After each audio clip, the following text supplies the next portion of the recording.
We're getting a little bit of a late start due to some minor technical difficulties, but I think we will just get started and people can join. Good morning. I'm Susan Hay-Patrick, Chair of the City Club Missoula Board of Directors, and delighted to welcome you all to today's City Club.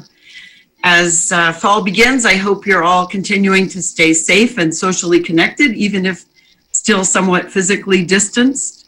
And I hope the air quality isn't affecting you too much as we keep in our thoughts everyone in the West so affected by wildfires. We are recording this meeting. It will be videotaped by Missoula Community Access Television as part of MCAT's Media Assist Grants to nonprofit organizations. MCAT serves the Missoula area on cable channels 189 and 190. You can also find videos of past City Club forums by clicking the video button on our website, cityclubmissoula.com.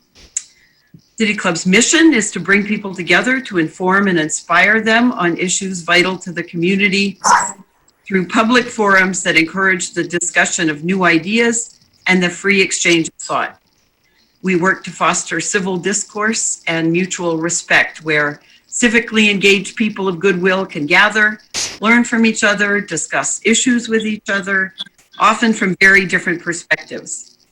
That is critically important at a time of upheaval and uncertainty in our country and our world, not to mention during an election year when emotions run especially high.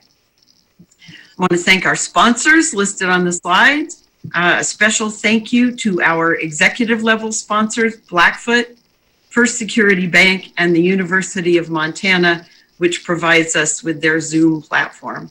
Thanks to all of our sponsors for staying with us as we meet remotely rather than in person. There are too many to thank personally today, but I do want to thank a relatively new sponsor, the law firm of Boone Carlberg. And just because we like to give random shout outs to sponsors at all levels, thanks also to Montana Public Radio, Cost Care Direct, Missoula Broadcasting Company, Homeward, and Arts Missoula. Without the continued support of all of our sponsors, City Club would be unable to provide this vital platform for civil discourse. So thank you all. And I invite you all to become members or sponsors at cityclubmissoula.com. Thanks also, as always, to our terrific behind-the-scenes IT wizard, Alex Karklins of the University of Montana, for guiding us through every step of our remote forum process. A reminder that following the panelist presentations, we'll take your questions via the Q&A function on Zoom, not chat, but Q&A. So now to our panel. First of all, who knew it would be so challenging to find panelists to talk about marijuana? It proved to be more challenging than I had thought. So I'm especially grateful to Steve and Dave for saving the day. Our moderator will introduce them in a minute, but I want to thank that moderator, Ray Ekness. Ray has served as director of the Broadcast Media Center at the University of Montana since 2016. He's a former UM School of Journalism professor and department chair of the Department of Radio and Television. Ray has a long career in broadcast journalism, including in his native North Dakota, as well as in Idaho and Montana. And he worked at the Broadcast Media Center as far back as 1989, when he was obviously just a child. Ray has helped produce many memorable Montana PBS programs, including my favorite, Backroads of Montana. So Ray, thank you very much, and take it away, and I will see you all at the break. Thanks, Susan. Thanks for inviting me to moderate today's discussion. This discussion is a little bit different than anything we've ever had on Backroads of Montana, so we appreciate that. Recreational marijuana in Montana, the pros and cons of Montana Ballot I-190 is the name of today's presentation, and we have two folks who are intimately involved in for that ballot measure passing and against that ballot measure passing. And we want to introduce today Steve Zabawa. Mr. Zabawa is the co-founder of the Rimrock Auto Group in Billings. He has long opposed marijuana measures in Montana. He's the treasurer of Wrong for Montana and formerly was a member of Safe Montana. Both groups have been fighting against marijuana and illegal drugs in our state for a number of years.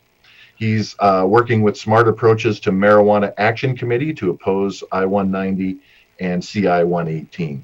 And speaking in support of the measure is Dave Lewis. And Mr. Lewis served in the budget office for 4 Montana governors. He also served in the Montana legislature for 14 years and was, I believe, one of the architects of the Montana medical marijuana bill way back in 2011. Mr. Lewis is a senior advisor to New Approach Montana political campaign working to pass those 2 initiatives, I-190 and CI-118. So I thought we'd start off today with the proposed legislation and give a few minutes to Dave to start things off. And Dave, why is now the time for recreational marijuana in Montana? Well, it's a pleasure to be here. Thank you very much for the opportunity. I want to apologize in advance. I may cough a little bit. I was on a Forest Service fire crew for 5 years when I was a much younger man. And anytime it smokes up like today, I tend to get a little coffee. So my apologies. Anyway, in 2011, I was in the legislature and I decided to go ahead and introduce medical marijuana bill because I represented 6 counties in central Montana. And one of them was the Republican stronghold of the world, Marr County, White Sulphur Springs, and it voted over 80% in favor of the initiative to authorize medical marijuana. And I went over and I spent quite a bit of time talking to people in the community and found out how important it was to particularly a lot of the senior citizens. So I tried to put a bill together in 2011. Steve and his crew pretty much finished me off, to say the least. And so when I heard this year that there was going to be an effort to try again with full-scale recreational marijuana legalization, I contacted a friend of mine from church, Pepper Peterson, who was working on it, and said, I kind of feel this is unfinished business for me, and if you get a chance or need anyone to do some research or anything else, let me know. Well, I ended up with a small contract, very small contract, thank you, Pepper. But anyway, to do some work on that. And I started reading everything I could get on Colorado, on Washington, on Alberta. Canada approved legalized marijuana 4 years ago. And the more I read about it, the more I thought, my goodness, this is a great opportunity. The state of Colorado has at the present time something over 40,000 full-time employees working in the marijuana industry. Now, they're a much bigger state than Montana, but I looked at what we have now. We have 40,000 people who use medical marijuana, and the employment is something over 2,000. The total sales of medical marijuana in 2019, or the total marijuana products, was something like $90 million. And so when I started looking at that, the employment potential, the tax revenue potential, I got really excited about it and decided to take a little more of a position in this, and more public position in this, other than just research it, because I think it's important. I think we need employment. I think we need tax revenue. I am really intrigued, and I've done a lot of reading with the fact that Montana was the first state in the union to repeal prohibition back in 1926. And the issues that were discussed in that campaign were very much what the issues are today. We had people who felt it was the end of Western civilization as we know it if we repeal prohibition. We had people who were interested in trying to build a brewing industry in Montana, which almost 100 years later, we actually have 80 breweries in Montana. And so it was kind of a mixture of moral issues and economic issues in 1926. And the people of Montana were the first state in the union to repeal prohibition. So I kind of think the time is right. I think the issues are the same. I think we can make some good, solid arguments and hope that voters support us. Steve, would like you to make a little opening statement on why you think this prohibition of marijuana recreational marijuana should continue. Well, the idea of a non-pristine, healthy, productive Montana just rubs me in the wrong way. I looked at seeing what's happened in Colorado and in Washington and in Oregon, and it's not been a good sight. If you look at emergency entrances by kids, dogs, as well as adults on poison because of the potency is so strong, and they just didn't know what they were getting themselves into. Then you see the amount of car wrecks and deaths that they've had from the use of additional DUI material. So the problem with THC is that it's very strong in today's world, up to 99%. And when people go out on the roads after they've smoked, it opens up a lot of issues. And then if you just think about Montana and its reputation right now, it's worldwide for pristine beauty. It's a treasure state. All right. Colorado used to have that type of thinking or that type of reputation. And then once they legalized marijuana, then it was the place to come party and smoke the skunk weed down on the main streets in Denver. Most of Colorado, if you look into it, about 65% of it, it's not legalized. The local municipalities have said no to it. And in their law, they could do that. So really, you got Denver, which has more pot shops on the corners than Starbucks and McDonald's, CVS's, and Walgreens put together. So think about that. Do we want pot shops on every corner pushing marijuana on our grandparents, on our parents, our kids, and grandkids? And then my point is that I haven't seen anything come good out of smoking marijuana personally, other than a high and be stoned and get munchies. So that's what I see as far as that. That's the product going out into the community. Do we want to do that to our kids or our parents? And I would say that most people don't want to. And the one thing that's really interesting in North Dakota, which I know you've got some roots over there. So I looked at the numbers, and they just went through this whole rigmarole in 2018 to try to legalize marijuana, not medical marijuana, but to recreational marijuana. And the North Dakotans voted 60-40 against it. Now, they voted 63-37 in favor of medical marijuana. So we can't get these two confused. Medicine, I'm in favor of medical marijuana done correctly, okay? And Dave and I probably disagree a little bit on how that is as far as our current laws. But at the end of the day, if it's true medicine, it's helping somebody, I think Montanans have a good heart and would love to see that happen and are seeing that happen right today. As recreation, I don't think they have a stomach for it. And the medical marijuana only got approved by 56-46 the last round. So not as convenient as it was the first time in 2004, because they're getting better educated on it. So we hope that our opposition team hopes that legalization does not happen in the state of Montana and that we stay pristine, productive, and healthy. Dave, as you did your research into these states and provinces that have legalized recreational marijuana, were there any red flags that popped up for you as you were starting to look at the policy and crafting legislation? Well, one of the things that I think is a big plus is that we had, I think it's almost 25,000 people arrested for marijuana possession over the last, I think it's 8 years. I got the numbers from the Crime Control Division. So that's 25,000 people that have gone through the arrest procedure that wouldn't have to if it was not illegal to possess marijuana.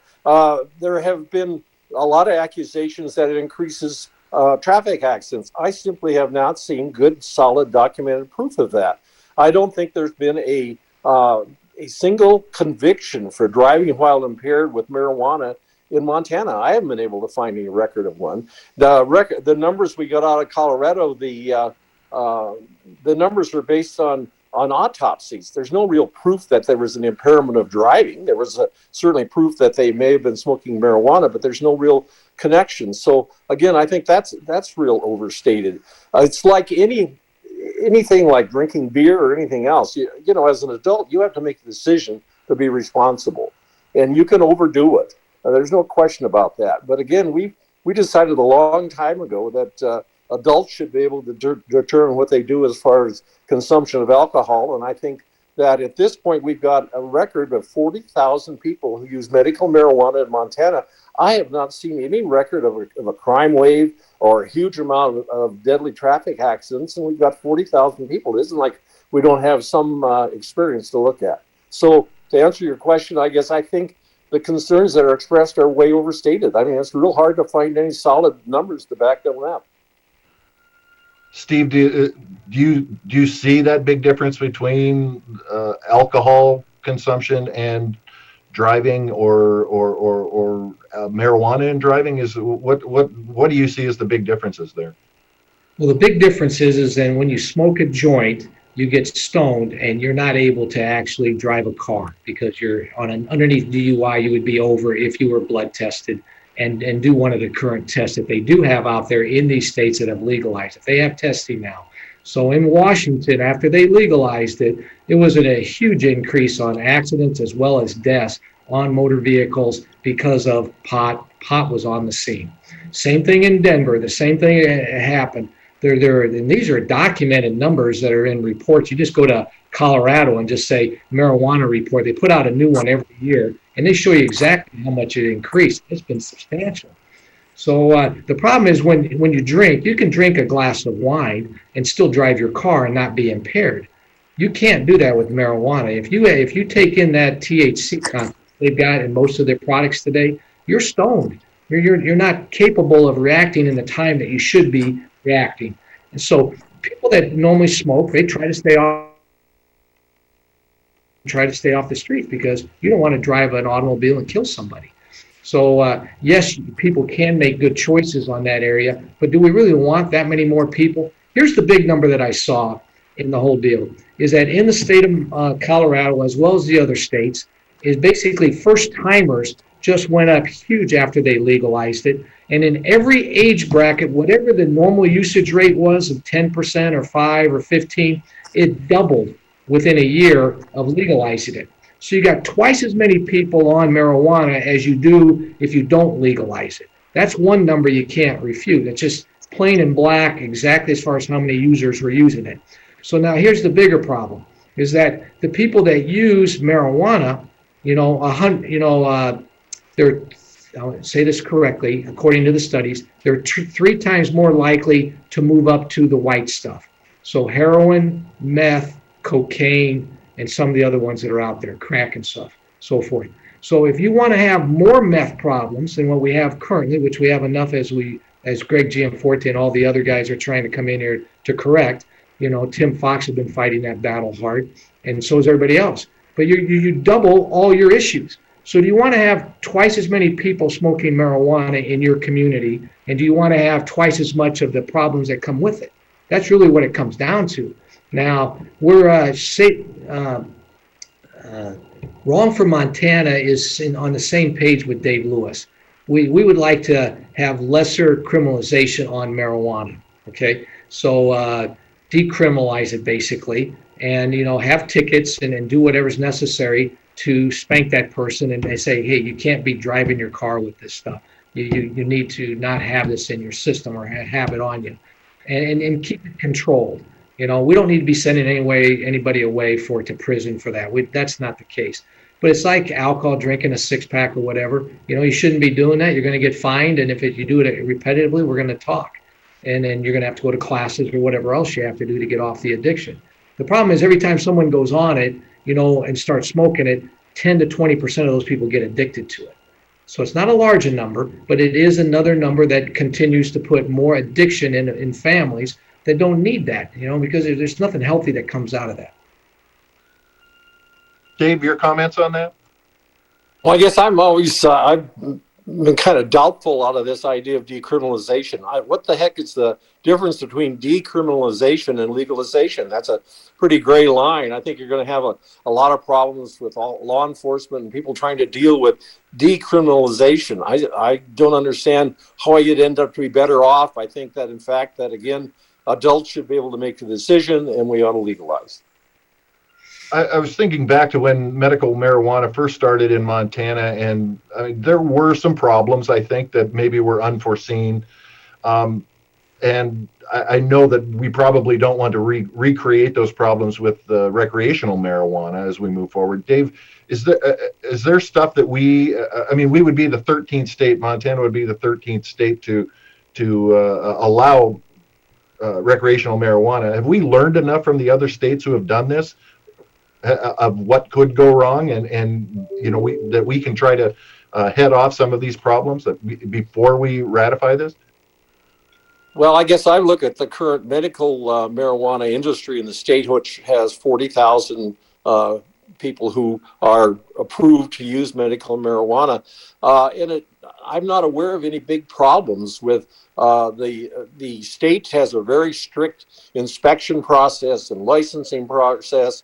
The product has to go through a lab to make sure that it hasn't got any dangerous chemicals in it. I think we've got a pretty good model with the medical marijuana industry. So, I think that I could say, yeah, I think we know how to do it. I guess that's the question that you've asked. Okay, and Steve, jumping back to Dave's previous statement of what's the difference between decriminalization and legalization, what are your thoughts on that? Well, to Dave's point on medical marijuana, we've written in restrictions and so forth that you don't have pot shops on every corner and that things are tested and it doesn't get out. Recreation doesn't get out. So we're talking two different animals here. Medical marijuana is not recreational marijuana. It's to be used for epilepsy, Crohn's, all the different things that can help somebody, maybe gain weight in a cancer situation or nausea. It's not there to go get high and have the underground come up through medical marijuana. What Dave's talking about for the legalization of marijuana is for everybody to have it available as long as they're 21 years of age or older. And what you're doing is there is no limit on how many pot shops can be in the state of Montana in their legislation. There's no potency limits. So you're just opening up a huge can of worms for everybody to go get high with no repercussion. By keeping it where they get fined and have some type of responsibility in the process or have to go through addiction training and so forth, now you're keeping medical where it's supposed to be, and you're keeping illegal. You got to remember, marijuana is a federal illegal drug for a reason. There's lots of complications with that deal, especially as a gateway drug. So I don't see any good purpose on promoting and having people, public money, big tobacco, big marijuana is about this. Now, in 2018, in the state of North Dakota, the pro-marijuana people raised $80,000 to make their case, okay? Now, in the state of Montana, two firms out of Washington, D.C. have put together $5 million to come into the state of Montana and brainwash us to say that this is good for our families. So it's a big difference here. There's a lot to be had here in this process and what's going on. So people really need to know where the influence is coming from. These public companies, since 16's come around, there's been a lot of marijuana companies opened up that are public now. And they're making a boatload of money in Colorado and all these other places, including Canada. And they're trying to convert the other, 37 states into legalizing it. Well, nothing's really happened good in the other 13, so why should we add a 13th or a 14th or 15th? If something was positive, where someone could come up and say, it was good for my family to have my son stoned, that my 22-year-old son stoned, or my daughter that's 30 that's an accountant gets stoned, then I could say, okay, it's a good thing. Or maybe it's good for our lungs. It helps us beat cancer or something. But I haven't heard anything positive from marijuana with respect to recreation, not medicine. Okay, let's keep the two separate. So let's try to have something that's positive for our deal. And I think it's terrible. You got to remember the Montana Chamber of Commerce is coming out this week in favor of opposing this in a big way. So Dave and Pepper were just up there, made their presentation, and the powers that be of all the associations in Montana, the chamber are saying, we're adamantly opposed to this. Okay, not to mention the Contractors Association, they don't need more stone workers. They're having a tough time finding workers clean as it is and drug test them so they can operate their machinery and so forth. I'm a car dealer. The Montana automobile dealers, how do we find more good people that don't smoke pot, that are going to work on your car, and you're going to say, here, my wife's safe in this car. Okay, we know what the problems are with smoking marijuana. You're forgetful. You got lack of this, lack of that. It's just not good. Stoners are, not the right thing to go.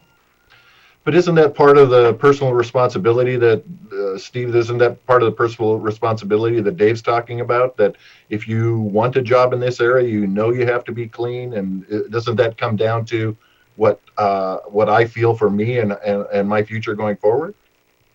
Well, if you can control it, right? there's 10 to 20% of people that get addicted to it. And then of those, the other ones get addicted to higher things that just absolutely wreak havoc in their family. You got child abuse, spousal abuse, not paying bills, bankruptcies, and all the other things that come from drugs. Illegal drugs are not a good thing. Why would we want to promote that in the state of Montana? I have no idea why Dave is, pushing down that road for some help on whatever the taxation may come from it. But I'm not a big fan of marijuana, meth, heroin, cocaine, any of those things, as you know. So Dave, I mean, it's a good point that Steve brought up about the backers. A lot of the money that's come for your organization has come from a couple of groups. What are they looking to get out of this moving forward? Well, I think the main thing, of course, is that there's an interest in trying to get federal legalization. And the more states that sign on, the more likely that might happen. There are all kinds of problems now in the banking industry and everything else because it's still a problem without having it legal from the federal level. I think one of the things I was going to mention, we've been working on revenue estimates, and all of the numbers that I can come up with say that around 16% of adults end up using marijuana. It isn't huge.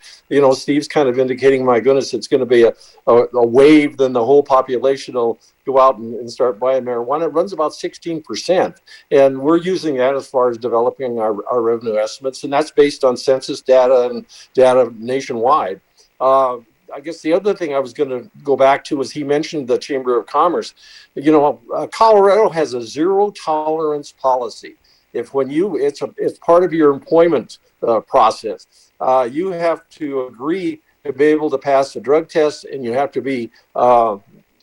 agree to be able to live with a random drug test. In other words, zero tolerance. They had a Supreme Court lawsuit in Colorado trying to suggest that was intrusive and not appropriate. Well, it was upheld by the Colorado Supreme Court. And in fact, that's the way it operates down there. And I've talked to people in the Chamber of Commerce down there. They understand it. And they say that if people want a good job, and you touched on that, you better not be using drugs and you better be able to pass a random drug test. It's just like the military. And that works. And so, I know the Chamber of Commerce is terribly concerned. But again, you look at Colorado, what you said, one of the most prosperous economies in the West, by the way, and they make it work using zero tolerance. So again, I think that those issues can be dealt with. And again, I think, based on census data, we're looking at maximum adult involvement with marijuana, something like 16%. I mean, people make the choice. They determine what works for them and what doesn't. And it's not been a runaway situation in other places. Dave, the initiative statement says that it would raise $48 million of tax revenue that would be created by 2025. Of that $48 million, I think there was $4 million that went into the general fund. That leaves $44 million for all the other things. Has it been calculated out? Have you guys looked at how much it's going to cost to monitor, inspect, and do other regulations?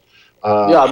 Matter of fact, we have the net that would go to the general fund is something like $35 million. The difference between the higher number is the Department of Revenue, which would be the agency that will administer it. It has I think about $8-9 million a year in there to cover their costs. So you take the gross less the cost of administration, and we still end up with about $35 million based on just the people in Montana who would end up using it. And so we've looked at that. I think that's a pretty high number for administration. But again, that's something the legislature will look at. And then as far as how the money will be allocated, that's up to the legislature. And we have a constitutional provision in Montana that says that you cannot appropriate money with an initiative. And so all we've done is to make some suggestions on what might be an appropriate place to do it, to use it for infrastructure, those kinds of things. But the legislature will decide where those appropriations go. And I was chair of appropriations, and I was chair of Senate Finance and Claims, and I know how carefully those committees go through those numbers to make sure that we don't spend any more than we have to. So I'm confident that we'll have a reasonable amount appropriated to administer it, and it won't be, I don't think, as big as being estimated at the present time. Uh, Dave, again, young Montanans right now, it's illegal for them to have cigarettes and alcohol and as well as marijuana. Why do we think that this law and making it more available and readily available to maybe older peers and things like that do we think we can still keep it away from the kids? Well, you touched on it exactly. I mean, our Constitution says you are an adult when you're 18, except for alcohol, and we will amend the Constitution to say except for alcohol and marijuana. So that's our best shot. We can say that you cannot sell these commodities to people who are under 21. Now, what happens after that? Hopefully, in fact, there are some recent studies that show in the states that have legalized the usage among younger people has actually gone down, and so I don't know. Maybe if it isn't illegal, maybe it won't be quite as exciting or something. Obviously, we have no way of guaranteeing that somebody isn't going to sell marijuana to their cousin. I mean, that's probably going to happen. But all we can do is ask the parents and adults that are involved make every effort to make sure that that's controlled. And that's basically what we do now with these other commodities, alcohol and tobacco. Steve, your thoughts on that? A couple different ones. Let me share my screen with you on the taxation piece here. Let me optimize the screen and share it. And let me get this up and running. All right, can you guys see the screen okay? Yeah. Okay.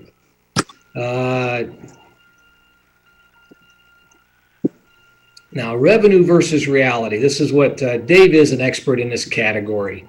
And he's put in a ton of time, and my thanks to him and his family for putting in all that unpaid effort. I mean, that's we need more people to serve on the deal. What we found in Colorado was that when you tax the marijuana, the money that you bring in, for every dollar that you bring in, there's a study here from the Centennial Institute that shows you have to spend $4.50 to mitigate the cost. You say, well, what cost? Well, think about all the things that happen because you've doubled the use of marijuana, and think about all the emergency, all the different addictions, and all the things that come with it. There's a lot of call it baggage or whatever you want to call it that comes with marijuana being used by more people. The other problem is that youngsters underneath the age of 21, they doubled, plus the first timers number just went, it's the highest in the United States is in Colorado as far as first timers using it. Now, according to the state percentage of budget, this is very interesting. So taxes on marijuana will not compensate for deficits in state budgets. And then what I mean by that is if you look at like Washington brings in 33% of 1%. In other words, 0.3% is all they bring in with marijuana revenues. California is at 47% of 1%. In Colorado, all that money is less than 1% of their budget. So this is not a windfall for the state of Montana in any way, shape, or form. Now go to the governor of Colorado here. What he said is marijuana tax revenue is a drop in the bucket. It's not going to pay for any early childhood education or solve any big social illnesses. Okay. Now this is the one that really got me. This is Andrew Friedman, former director of the Marijuana Coordination in Colorado. You do not legalize for taxation. It is a myth. The big red herring is the whole thing that the tax revenue will solve a bunch of crises, but it won't. All right, so you got to really think about what's going on here. Now, here's another one from that's really awesome. Listen to this one here. Oops, and slideshow. Let's go to the, only 1 second here. Get it started.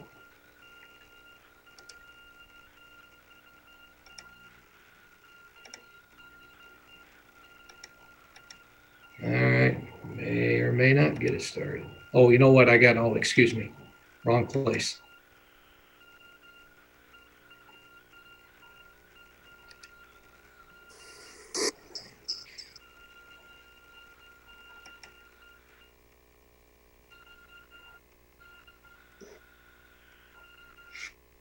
Oh, sorry, just a second here.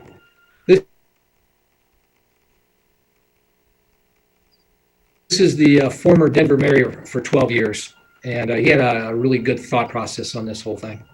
And you guys can go to, I was Denver's mayor for 12 years.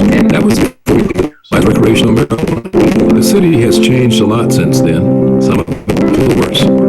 There are more pot dispensaries than Starbucks and McDonald's combined. Pot-related traffic deaths are up 32%. I heard the same promises about money for education. That money is going to marijuana regulation in the pot industry, not students or schools. Do your research. What you know, you can't take it back.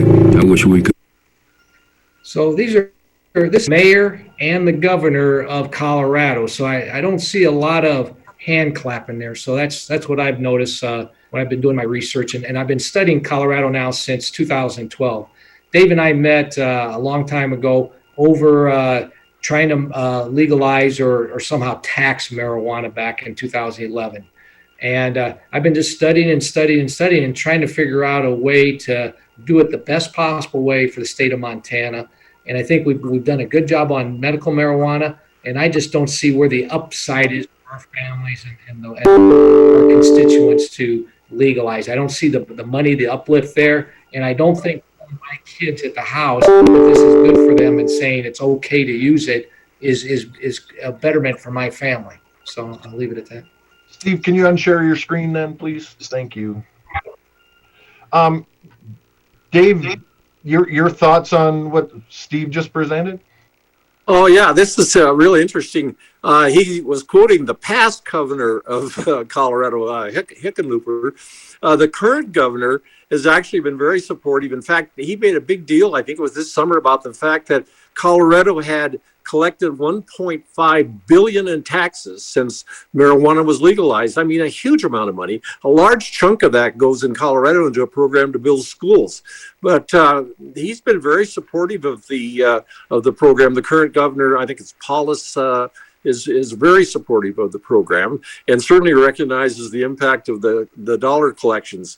I guess one of the things on revenue we were talking about, we've looked real hard at the revenue potential of just the existing Montana population. We're still looking at and investigating what the potential might be of the tourism industry. I don't know for sure, but I think it's going to add some more money to this total as well. So again, I worked on budgets for 42 years, for goodness sakes. I mean, what a almost wasted life. But I know how tight it's going to be this year. I know with COVID coming in, with cuts in employment, we're going to see that this next legislature is going to have a tough time getting this budget balanced. We're going to be looking at cuts and alternative taxes, everything else. I think this should be on the table so that we can make much better choices when we get into this next legislative session. I mean, if this is about revenue, though, why not raise the taxes on kind of the sin tax now that we have with tobacco and alcohol before jumping into marijuana? Because marijuana is this $48 million that's proposed isn't going to be even ready until 2025, right? Yeah, I opposed the cigarette tax increase last time because there's a big difference. All of the cigarettes that come from North Carolina and somewhere like that. We would have lost business because our cigarette tax would have gone up above the surrounding states. We would have had business go to the surrounding states. We'd have had business go to the internet. And so that particular commodity, if you raise taxes, you lose money. I think, again, marijuana is a bit different. We've set this tax at 20%. There's only one other state in the nation that's lower, and it's slightly lower. My goodness, Washington has like almost a 48% tax on their marijuana, and sales go up every year. I think, our estimates are pretty darn conservative, and I think we may have gone probably as far as we can. I know we can't go further on tobacco because all of the studies we did 2 years ago, I mean, we'd lose business to the surrounding states and to the internet. And I think liquor's almost the same thing. I don't know that, you could actually raise taxes dramatically without probably reducing consumption, although others may think that that's a good idea. Steve, your comment? We're just going down the wrong alley here. Just in general, why do you want to stone our families? Why do you want to make something like this federal illegal drug more accessible? Think about the amount of people, we're going to be telling everybody on the neighborhood, hey, we can get more money in our state till if you do some marijuana. Think about the argument. It just doesn't make any sense to me. I just got to say, most families that I've talked to are totally opposed to the legalization of marijuana. They do not want Colorado's symptoms. Those symptoms are terrible. Just talk to anybody that's gone down there, has relatives down there, lived down there, moved back. They don't like the skunk weed in the neighborhood. They don't like the houses they've got pot growing in them. The cartel, the argument back in 2012 when they were talking about it was it's going to eliminate the cartel and the big black market. It's doubled the black market since that because you got twice as many people using the drug now. So that's where I've always found the problem is that too many people, you go from 16% usage to 32%, because that's what happens when it's more accessible and you say it's okay to do it. And I don't know if any college professor says, yeah, go get stoned, all the time and come into my class and try to be a heart surgeon. It doesn't work, so the two don't go together. Hey, Dave, does this lead to more jobs? Do you guys feel this leads to more jobs? I absolutely do. We've got 2,000 now with the medical marijuana industry. I would think that, with the production increases we're looking at, the sales increases, we could look pretty easily at 4,000 or 5,000 jobs total. And that is pretty conservative looking at what's happened elsewhere. So I think it's enough to make a difference. I mean, at a time when we're going to be looking for employment, I know that, Steve is really seriously and honestly concerned. But again, I think that adults should be allowed to make that decision. It's just in my mind like alcohol. If an adult wants to use alcohol, that's their call. And if they're going to use marijuana, that's their call. And by the way, if you're going to use marijuana, you're going to pay a tax. That's the way it works. Where will the marijuana come from, Dave? It's going to be domestic. There's no interstate commerce allowed. It's all domestic. It'll be grown in Montana, processed in Montana, distributed in Montana, and marketed in Montana.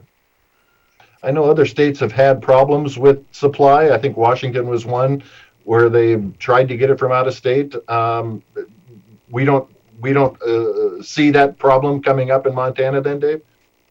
No, I don't think so. I mean, as I was looking at the recent federal legislation, they absolutely prohibit interstate commerce. So I'd have to go back and look and see what Washington was doing too. But as I understand it, that in fact you can't ship it interstate. Now, what's going down in Colorado is they've got cartels in there growing marijuana for export. It's not for local consumption. I mean, they're exporting to the other states at the present time, but it's something that our people or our growers in this state are currently planning projects to expand production. There will be a substantial amount of construction, a substantial amount of jobs involved as they expand to cover the production if this measure passes. Yeah, well, gentlemen, Steve, you want a quick comment here? Yeah, just remember in Denver, they had 200,000 people that loved to smoke marijuana move to the state. And the rent went up $500 an apartment in Denver, Colorado when that happened.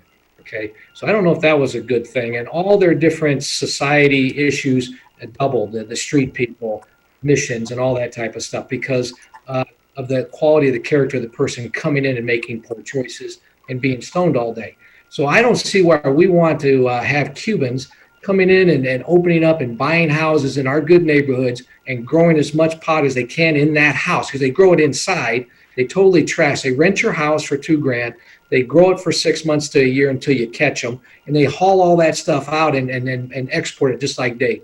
And that's the same thing. If you wanted, we already lived this nightmare. If you guys think about it, in 2008, we went from 300 green cards to 38,000 green cards, 32,000 green cards overnight. And we had pot shops on every corner, and there was no regulation or anything. Steve Bullock looked the other way. President Obama looked the other way.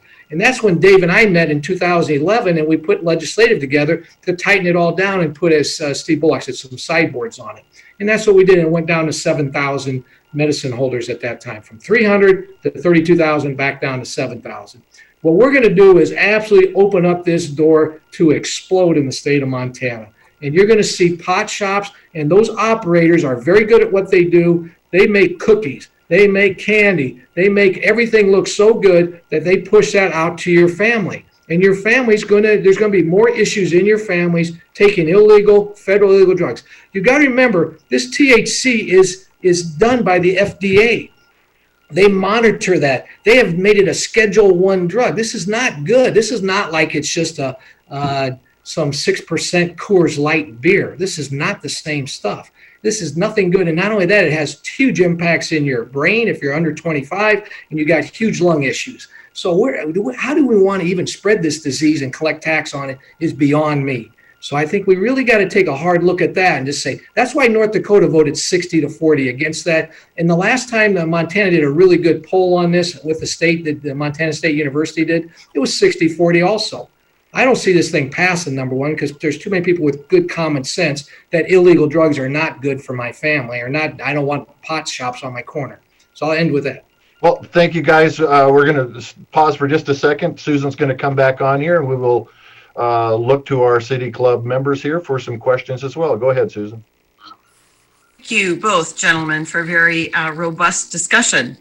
The Q&A part of City Club Missoula is a very rich part of every forum. Please use the Q&A function, not the chat, the Q&A, and I see several of you already have to type in your questions, and two of our board members will forward them to Ray to pose to our panel. It's often unlikely that all questions can be answered due to time limitations, so gentlemen, please keep your responses brief so we can get to as many questions as possible. Just a reminder that we are looking for questions, not position statements, but succinct questions. Please keep them civil in accordance with our commitment to civil discourse. Members of the media, please wait to ask your questions. After the forum, we are happy to connect you directly with our panelists. So take it away, board members. I think Aaron and Brett are our question wranglers, and forwarding those to Ray. All right, we have the first question, and this is from Gail Carlson. Steve, she would like you to provide some hard data on the increases in DUIs and crimes that have been attributed to recreational marijuana. And the other question is, has the passage of the law created a negative image to Colorado that has impacted tourism and residency? Right. Great question, Gail. So the first thing is hard data. Go to wrongformontana.com, and over on the right-hand side, it has the whole Colorado study there. You can also go to just Google marijuana Colorado study, yearly study, and all those facts are in there, and they're all graphed for each year too, percentage-wise. And that's what happened down there. So I'm just going off of those reports, and they were very interesting. I did not know the emergency issues. I did not know the toxicity. I didn't know the police issues. And then just hard criminal activity increased. And then also the major car accidents increased in deaths once they legalized it. So we do open ourselves up. Just imagine someone that doesn't do it and then someone that does it driving down the road. It just common sense tells you there's going to be some issues. So and they are. And if you go to Washington, go to the state of Washington, ask for the annual numbers there. Also starting, I think, in 2014, they've had huge increases on the car accidents and deaths. So take a look at that. Steve, your thoughts on has the law created a negative image to Colorado? In your mind? Without a doubt. The people I talked to in Montana, and I talked to a lot of people. Remember, Safe Montana, I went out in 2016 and collected 30,000 plus signatures. And during that time period, I talked to probably 200,000 people or whatever, just between couples and everybody. And I can't tell you how many times people would come up to me and tell me about their brother that lives down there, and this is how it's impacted him. Or I went down there for a vacation, this is how it impacted me. I won't even go down into Denver anymore because I don't want to go to that Pier Mall anymore. So, I would suspect. Now, the good news is that they probably went up in tourism as far as the University of Wyoming students. I know students from Wyoming go over there to party. It's like Las Vegas because they can party for real. And then the problem there is they get themselves into trouble carrying it back and forth. So you're creating all sorts of issues from Canada, North Dakota, all of our bordering states. If you remember in 8, 9, and 10, and 11, we were exporting more pot than they were using. And so we became an exporter because if you open up the door to allow it to grow here, Montana's got a good growing season, and they can grow a very quality bud here. So they can ship it over to Massachusetts for $4,000 to $5,000 a pound. They ship it over to Portland, although Portland's growing too much now, they won't buy it anymore. So there's a lot of that going out the back door. That's, Chuck Campbell got arrested for that underneath his medical marijuana deal in Four Corners. So that's documented. Those are the problems that you create when you open up the door to make an illegal drug activity legal. Dave, does it change the way people will look at Montana if we're a recreational marijuana state? Excuse me. I was just thinking about, some of the numbers that Steve was looking at down in Colorado, and I was going to suggest to the lady that asked the question, be sure and take into consideration that Colorado is booming. The economy is booming and they're growing. And so when you compare arrests or something this year to 5 years ago, recognize that they've had a huge increase in population. As far as the image, again, you look at the tourism growth down in Colorado, it's incredible. Now, I don't know whether that's good or bad as far as Steve is concerned, but it would indicate for me that people are not afraid of going to Colorado because they have legal marijuana. I mean, they've had huge increases in tourism in the state. So just a reminder to everyone watching, you can send your questions in through the Q&A function. So please feel free to do that as we continue here. Next question is from Hallie Card. This is for Steve. What studies are you citing for the gateway argument that use of marijuana is correlated with increased meth use? She says that's a pretty strong statement, and she's unfamiliar with any studies that show that correlation. Do you have any thoughts on that, Steve? Yeah, where I got the facts from our DEA agents here in the state of Montana. If you go talk to those individuals that go in and do the drug busts on the white stuff in particular, marijuana is 90% of the time sitting in the same room. Okay, so they use marijuana kind of as a downer, and they use the white stuff to get up. So that's number one. That's when I said, okay, well, what are the numbers? Then I actually did some research. You can Google it also, and it's actually in our rebuttal argument for voter information pamphlet that's coming out here shortly for everybody to read. So in there is a doctor that studied out of the New Jersey, New York area that studied this particular issue, and he found that the typical person that used marijuana had a 300% more likelihood, 3 times more likelihood to step up to heroin, cocaine, crack, or meth. Now I questioned that. I sit there and say, why would that be? Well, the deal is that the green stuff is not as profitable as the white stuff. So the pushers that push the green stuff make their real money with the white stuff. So once they get you hooked on the green stuff and you come by $500 every month to take care of your habit, then they sit there and say, hey, here's some white stuff. Why don't you try that? It's a nice little lift, da-da-da-da. And then then out of every 10 people that do that, you get 2 or 3 that get hooked on it. And that's where you get that 200 to 300%. If you're not smoking marijuana and you're not taking any white stuff, the chances of you just going straight up to the white stuff is not very good. So, and that's what the doctor found out in this study. Dave, have you looked at and seen any studies that corroborate that? No, I haven't. In fact, I guess I'm a little bemused by Steve's statement that when people come in to buy the green stuff, the retailers are going to push the white stuff because it means they can sell more green stuff. I don't think so. I mean, if I'm a marijuana grower in Montana and I've got $1 million invested in a marijuana growing facility and I have 2 or 3 shops working with me, I'm not going to risk that investment by getting caught selling white stuff. I mean, I'm not sure that one holds together, Steve. I think that's unlikely. Well, just go down and talk to all the people on the street that buy the green stuff, and you're going to find out that they get pushed hard on a regular basis with the white stuff. People don't get on meth by no reason, So the pushers that do illegal drugs have green and white stuff in their arsenal, and they do everything they can to push it. Now, will someone that has a good business on Bozeman's Main Street be pushing the white stuff? I don't know.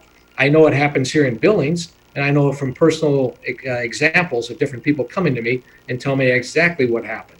So I'm just telling you, there's the people that are giving these medical marijuana shops. They are not pharmacists. They are not doctors. They haven't gone to 7 years worth of studies or schools. They're bud tenders. They live in a different world than we do, Dave. Well, let's jump to another question here. This is for Steve again. We'll start there. What details or regulations would you support to allow this to go through? Is there the regulation and the oversight that is there for medical marijuana? Are you happy with that, or would you like to see more, Steve? Well, as far as medical marijuana, I'd like to take the recreation out of medical marijuana. And right now we have in-state doctors that go from 5 different offices, and they charge between $200 to $300 to get someone to take a look at them and give them the letter necessary at the state level to get a green card. And then they don't have to go back and see another doctor for a year. So I think that's not right. I think the original regulation we put in there, they had to go see a doctor, get a prescription, and then go visit that doctor after 2 or 3 months, like you do with pain medication. So I just believe the regulations for medical marijuana should be very similar to what regular medicine has done.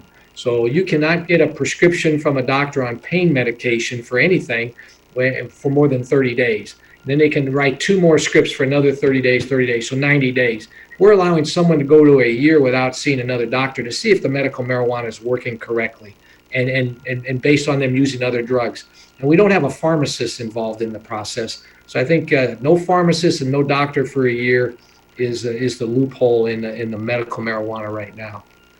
Dave, your thoughts on where regulation is now, and is it enough, or do we need to add other layers of regulation and oversight into recreational marijuana?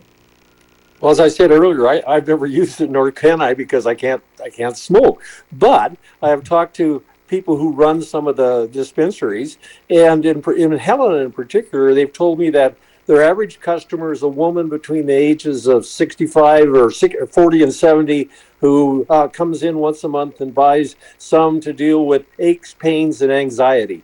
Now, I don't know if that's the kind of crisis that requires a huge increase in medical and pharmaceutical oversight. I mean, I'm sure it's different everywhere, but to me, it seems like people using it instead of sleeping pills or other opioids, and that can't help but be a good thing. So I guess I'm not concerned enough to suggest we need way more regulation than we have now.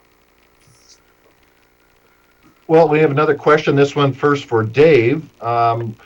Will I-190 prohibit employers from regulating marijuana use with their employees? Absolutely not. Absolutely not. It's a condition of employment that you have to be tested when you're employed and subject yourself to random drug tests. And again, that is something that employers, and most of the large employers in the state, have that in place now. So they're not going to be prohibited from doing that kind of regulation or oversight. And that has been going on, right? So absolutely. Again, I say most of the large employers do that now. I mean, that's just kind of good business to make sure that you know who you're hiring and what they're doing as far as insurance coverage and things like that. And so I don't think it's going to change dramatically at all. While we're waiting for a couple more questions to come in, Steve, I had a question about, your website, Wrong for Montana, talks about suburban neighborhoods, and you've talked about the bigger cities. Have you looked into any of the impact on rural areas of Colorado, and has it had an impact of rural areas in Colorado? I haven't done a lot of research there, but I can just tell you that 65% of Colorado doesn't allow it. So most of the municipalities probably out in the rural probably don't have it much. I haven't bet on it. So what happened, the difference in the law that Dave's proposing and the one that Colorado passed is that the local municipality can choose to have legalization in their area or not. So their county or their city or their, the town.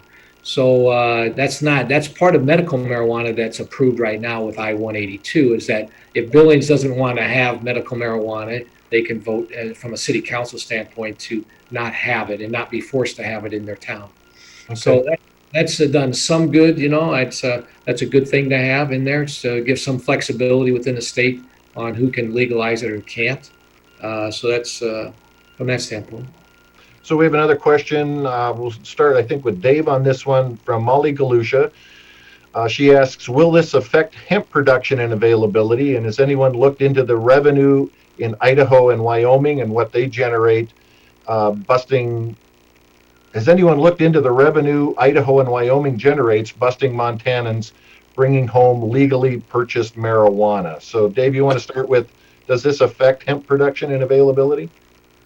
No, it doesn't. I don't, nor have I used marijuana in any form, but I do use hemp oil because I got arthritis in my hands, and so I think that I would hope that would in fact encourage the industry. I think that's something that's good for us. And one thing I wanted to mention that Stephen said, we haven't touched this situation. It's up to the local communities. If a local community decides not to have marijuana, they can vote not to have it in their not to have it to sell it in the community, but they're not going to get a share of the local revenues that are distributed either if they choose to do that. So if Billings doesn't want it, great, that's their choice, but they're not going to get a share of the revenues that are generated.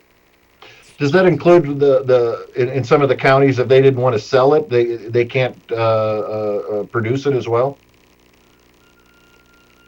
No, I think they'd be able to produce it. They just couldn't sell it. I think the restriction would be on if they choose not to sell it, and they have the right to do that. Now, I'm not sure about local ordinances. If they could say, well, we don't want a grow facility in the county, they may yet be able to do that. But I know that they certainly have the option of shutting off selling it if they wish. All right. We have another question from Grace Decker. Steve, would you support stricter regulations and or higher taxes on alcohol, which arguably causes more destruction, crime, illness, etc., than any other drug? I don't have a position on that. I've never studied alcohol.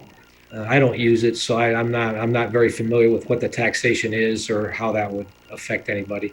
So, but I will say one thing. As far as the use of alcohol versus marijuana, they always say, well, marijuana is no worse than alcohol. Well, one's approved by the FDA that actually studies the effects on the human body of what happens when you smoke marijuana versus actually drinking alcohol. So one's legal, one's illegal. Everybody I've ever talked to, as far as a doctor or a nurse or anybody that studied the health field, says that it's not a good thing to put into your body. And then they've got all sorts of studies that are out as far as what it does to your brain, as well, especially if you're 25 years or younger, what it does to your actual lungs, and then what it does to your physical facility or your body. So I don't know why you'd want to put that into your body. And yes, if you're drinking alcohol, you're already doing something. That's okay. That's what you're doing. But why double up the issues in your body? I don't get that. We have a question from Leah Fitch Brody, who asks, and Dave, maybe you can start with this one. Do we have plans as a state to think about how we will reduce or maybe cap the number of pot shops in the same area so we don't have a shop on each corner? Has there been discussion about that? Well, I mean, there is a licensing process and procedure that goes through the Department of Revenue, and the process is there. I guess they can determine what they want. They just like liquor licenses. They limit the number of liquor licenses. I think the Department of Revenue could possibly do that if as part of the regulation process. Steve, any thoughts on that? None on that one, no. I was just curious if one of your arguments has been that there are pot shops on the corners of every corner, and there are more shops than there are coffee shops and hardware store or CVS's. Does that change then if there's a control over that? Does that change your thought at all?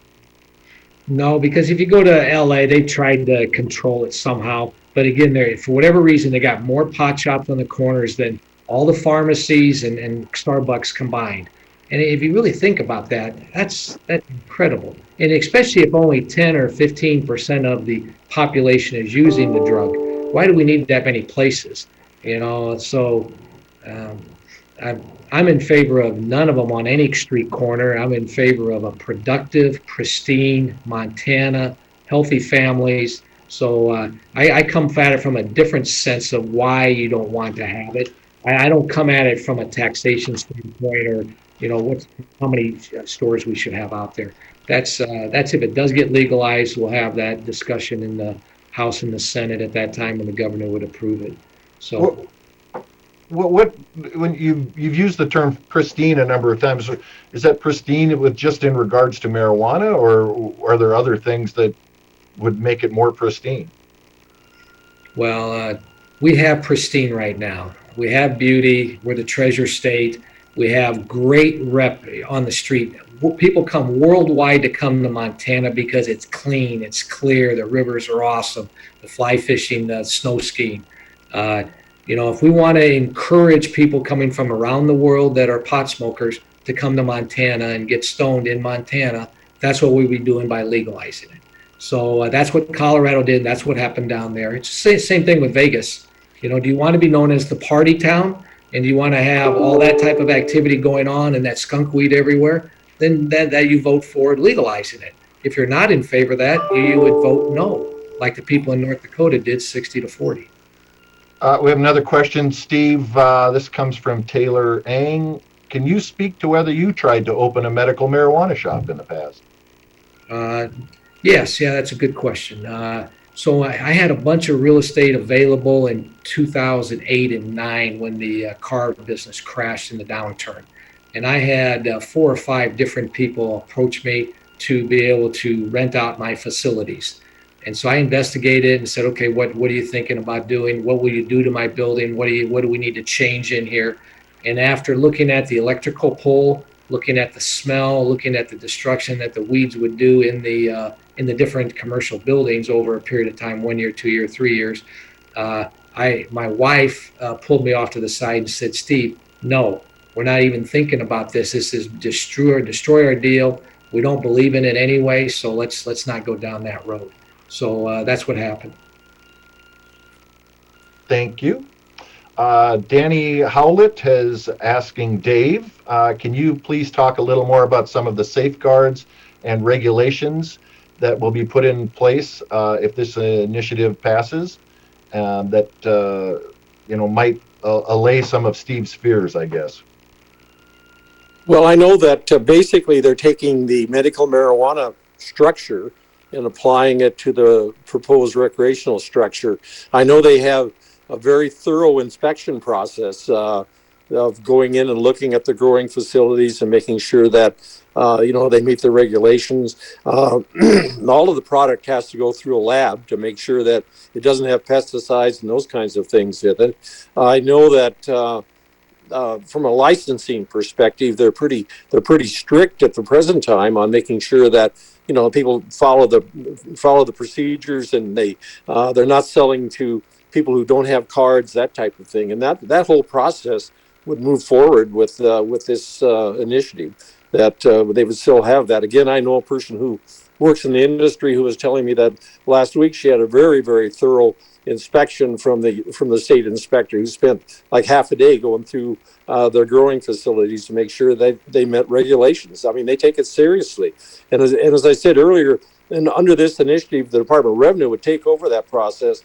And they've spent 100 years regulating liquor, and so I think they understand the process of regulating those kinds of businesses.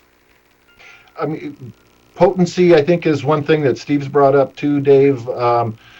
Is there a plan to, limit the potency or limit pesticide use, things like that? This is a question that comes from Andrea Davis. I think you answered some of that, but does the legislation cover testing in terms certainly of potency of pesticides?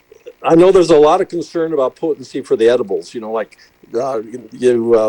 the amount of THC in brownies, that kind of thing. And I'm sure all of that's going to be on the table, because the legislature, what we're passing is a statute.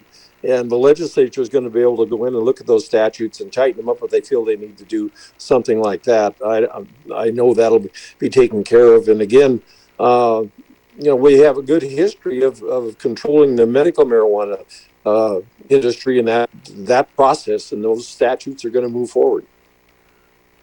Steve, do you have any comments on potency? And Yes, we got to be very careful there. Now, why would we bring a law into effect for 16% of the people when 84% of the people aren't using it?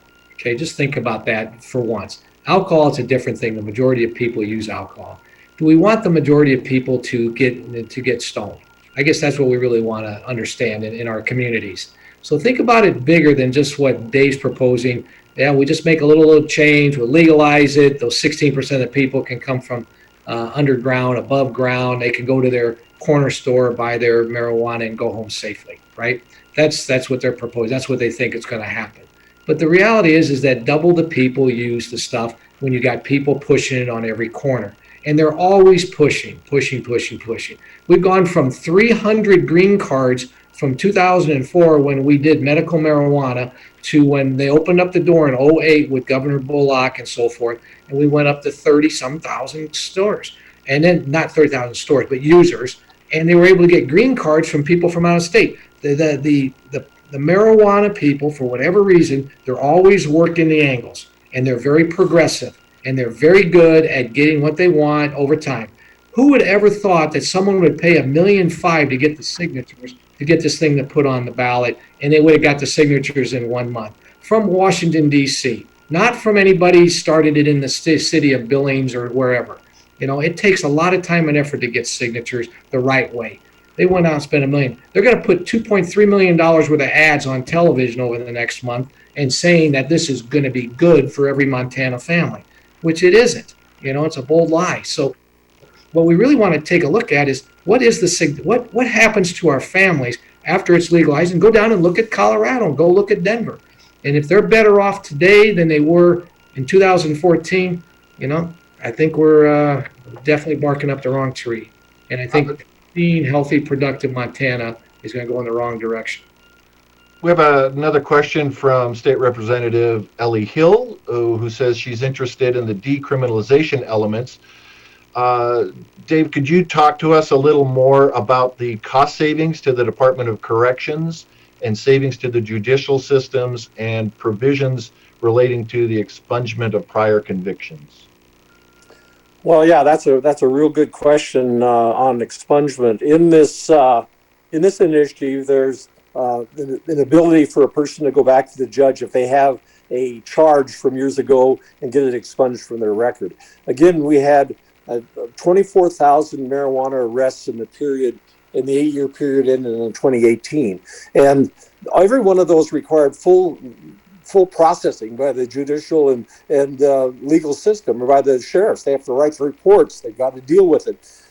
I got really intrigued here. Last fall, I have a gal I know here in the Helena Valley who's got 2 little girls in 4th and 5th grade, and she wanted to volunteer to be a room mother at one of the grade schools, and she had to fill out a form. And she put down that when she was 17, she had a marijuana possession charge. Well, the school district doesn't allow people who have those kinds of charges to work in the school district in any form, even as a volunteer. And so that's the kind of thing that I'm concerned about, is that processing the people that have been arrested is just crazy. It takes an awful lot of time and money, and we're not putting them in jail. We're just putting it on their record that they've been arrested. Then subsequently, the problems that causes, that I understand, and again, I have not personally experienced this in my family, but that if you've got a charge like that on your record, it makes it tough to get student loans and everything else.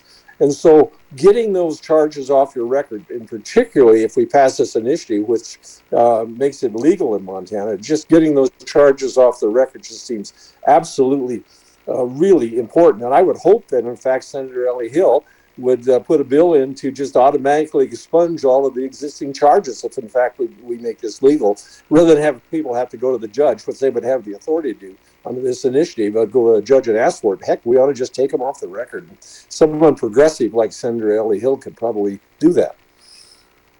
I want to get another question in here from Dave Peppinger, who says Canada legalized recreational marijuana in 2018. He says they found the demand for the product was far below their projections. The manufacturers and retail outlets wound up paying the licensing fee to be legal, and the illegal producers continued their production without paying the fees, making it more profitable at a lower price. Is there any regulation, Dave, that you see that would inhibit illegal growers via stiff fines or jail time? Well, it's okay. I guess I kind of differ a little bit with Steve because some of the research I read said that the illegal market has, as far as consumption in Colorado, the illegal market has pretty much disappeared in Colorado. People would rather buy from a legal vendor. Now, what happened in Alberta is absolutely interesting and classic. There was so much money being made in the growing the product that they built way too many grow houses. They went way over in production, and so they broke some of the existing operators. This is a couple of years ago, and there was a lot of problem. But now, what usually happens in a free economy is that they've cut way back in production. The overproduction is gone. That's what I understand now from reading the Calgary papers. That in fact the industry is pretty healthy up there right now. But it's just classic. If people think they can make a lot of money, they go out and they build too much capacity, and then the price collapses, and then you regroup, and that's kind of what they went through. We would hope that wouldn't happen here. I think that again, our licensing process is so thorough that I don't think we're going to have that happen down here if this is passed. We got one more question we want to get in for Steve. This is from Josh Vandewettering. Josh says he appreciates and understands the reasons that you offer to choose not to use marijuana and also choose not to use alcohol. But at what point does freedom play a role? Why should a government decide whether a person can put marijuana in his or her own body? Well, it comes back to the FDA, right? So do you want to put heroin in your body, or do you want it to be a Schedule II drug? Do you want to put THC into your body and it's a Schedule I drug? You want to put in any of the other products. The FDA has done their research in depth, and they said this stuff's not good for you.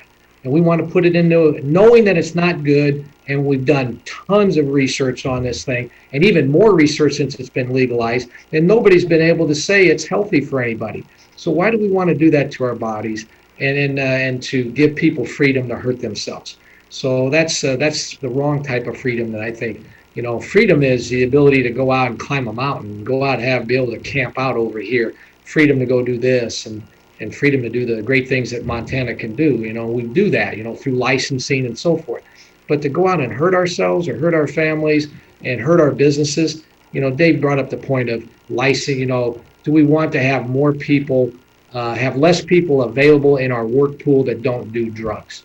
Okay, we drug test at Rimrock, and for obvious reasons, and we just want a healthy, safe business, where we don't have to worry about the druggies taking it over. So, and I don't mean to be negative on druggies either.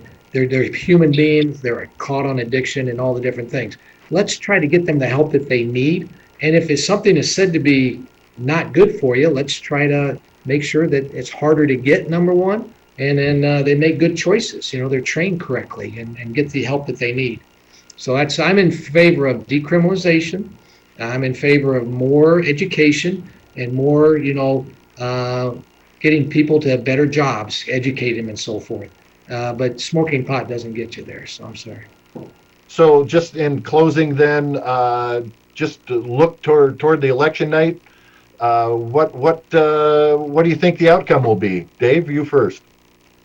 Well, I think it's going to be like 1926. I think when Montana was the first state in the nation to repeal prohibition, we made the decision that adults should make the decision as to what they do as far as drinking alcohol or using marijuana. And I think that's going to, it passed fairly well in 1926. I think we're going to make the same decision as a state in 2000. Where are we here? 2020. How can you forget what year it is, Dave? Well, I'm really old. So they all run together. Yeah, I'm sorry. It's been such an interesting year. Steve, how about your thoughts? What's the outcome?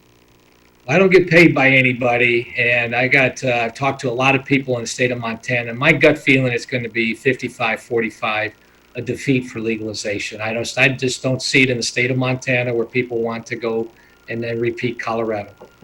Well, Steve and Dave, this has been a fascinating conversation. Thank you so much for you, both of you, to answer my questions and all the questions from our City Club Missoula folks. We really appreciate it, and I want to toss it back to Susan. Thank you, gentlemen. Thank you all very much. Thank you, City Club participants, for your spirited questioning. This was fascinating. Let's see. Thank you, Ray, for skilled moderation. And again, thank you to our sponsors, especially our executive level sponsors, the University of Montana, hat tip to Alex Karklands, Blackfoot, and First Security Bank. Please join us on October 19 for a forum to be announced. To be honest, we had discussed doing one on diversity, equity, and inclusion, but the truth is it didn't come together as smoothly as some of us had anticipated.